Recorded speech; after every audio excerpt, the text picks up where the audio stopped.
आधी रात सारे नियम तोड़कर रेखा ने की मुकेश अग्रवाल से शादी।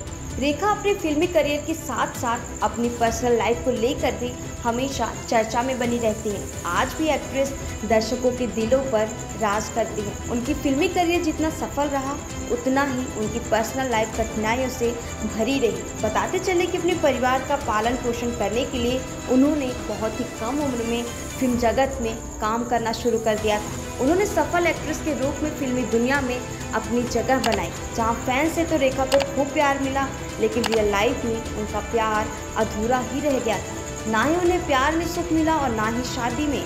रेखा ने बिजनेसमैन मुकेश अग्रवाल से शादी की, लेकिन लगभग 6 महीने के बाद ही उनके पति ने फांसी लगाकर आत्महत्या कर ली, जिसका पूरा इल्जाम रेखा पर लगा। बताते चले कि रेखा के को स्टार संग अफेयर से लेकर उनकी बिजनेसमैन मुकेश अग्रवाल संग शादी और पति की सुसाइड पर आज भी बातें होती हैं। लेकिन क्या आप जानते हैं कि रेखा और मुकेश अग्रवाल की आधी रात शादी कराने वाले पंडित को भी भारी कीमत चुकानी पड़ी थी। दोस्तों, अगर आप ये नहीं जानते तो ये खबर खास आपके लिए है। बता दें कि रेखा ने दिल्ली बेस्ड बिजनेसमैन मुकेश अग्रवाल संग शादी की थी। दोनों की मुलाकात एक पार्टी में हुई थी और मुकेश रेखा के दीवाने हो गए थे। दोनों ने अपनी मुलाकात के 1 महीने के भीतर ही मंदिर में शादी कर ली थी। वहीं सीनियर जर्नलिस्ट और राइटर यासिर उस्मान ने रेखा की biopic Rekha the untold story में बताया कि रेखा और मुकेश अग्रवाल की आधी रात शादी कराना पुजारी को भारी पड़ गया था। जी हाँ, किताब की माने तो वो 4 मार्च 1990 का दिन था जब मुकेश एक्ट्रेस और अपने कॉमन फ्रेंड सुरिंदर कौर के साथ अचानक रेखा के घर पहुंच गए थे और उन्हें शादी के लिए प्रपोज कर दिया था। कुछ देर सोचने के बाद रेखा भी शादी के लिए तैयार हो गई थी। वहीं रेखा के हामी भरते ही मुकेश खुशी से झूम उठे और बोले, अभी शादी कर लेते हैं। हालांकि उस वक्त दोनों के परिवार मुंबई में नहीं थे, लेकिन उन्होंने उसी दिन शादी करने की ठान ली। शाम हुई और Rekha red and golden Kanjeevaram sari और गहने पहनकर दुल्हन की तरह तैयार हो गई थी।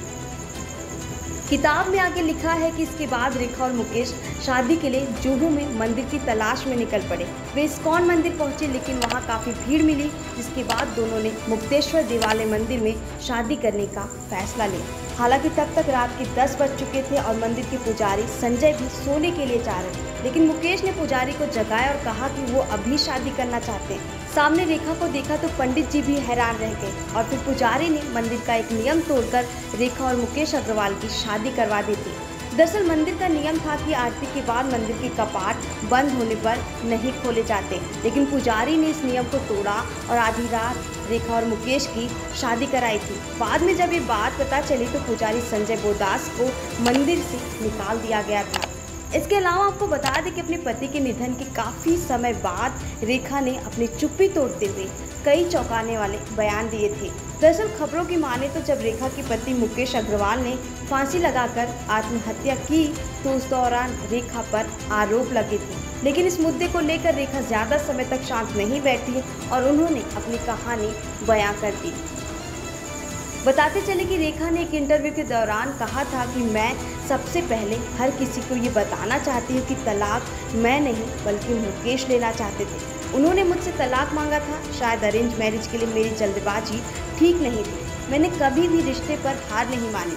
अगर हम ये मानते थे कि हम एक दूसरे के लिए नहीं बने हैं तो उन्हें उसी वक्त अलग हो जाना चाहिए था। सिर्फ इतना ही नहीं, रेखा ने इसके आगे ये भी कहा था कि शादी के बहुत ही कम समय में उन्हें फ़र्क महसूस होने लगा था। रेखा ने कहा, जब हम लंदन में अपना हनीमून मनाने गए थे उस वक्त ही मुझे हमारे रिश्ते के बारे में पता चल गया था। वहीं खबरों की माने तो रेखा ने 2 शादियां की थी। दरअसल एक्टर विनोद मेहरा के साथ भी रेखा के इश्क के काफ़ी चर्चे थे, लेकिन कहा जाता है कि विनोद मेहरा की मां कमला मेहरा रेखा को बिल्कुल भी पसंद नहीं करती थी। जब विनोद रेखा को अपनी मां से मिलवाने अपने घर लेकर गए तो उनकी मां ने उन्हें घुसने नहीं दिया। यहाँ तक कि जब रेखा ने उनकी मां के पैर छुए तो उन्होंने रेखा को धक्का दे दिया। विनोद मेहरा के समझाने के बावजूद भी वो किसी भी कीमत पर रेखा को अपनी बहू एक्सेप्ट नहीं करना चाहती थी।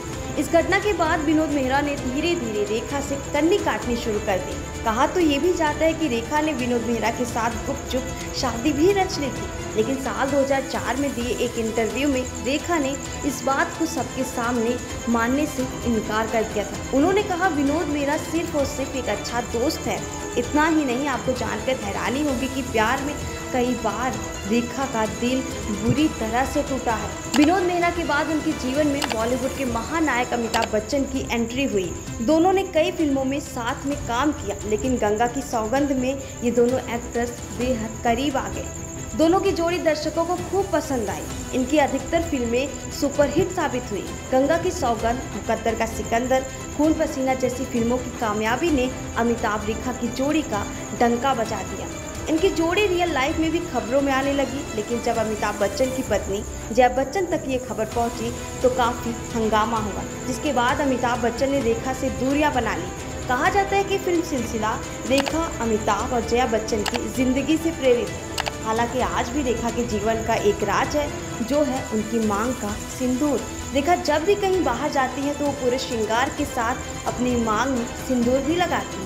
हालांकि वो किसके नाम का सिंदूर है, ये आज तक किसी को पता नहीं चल पाया और ये एक राज ही रह गया।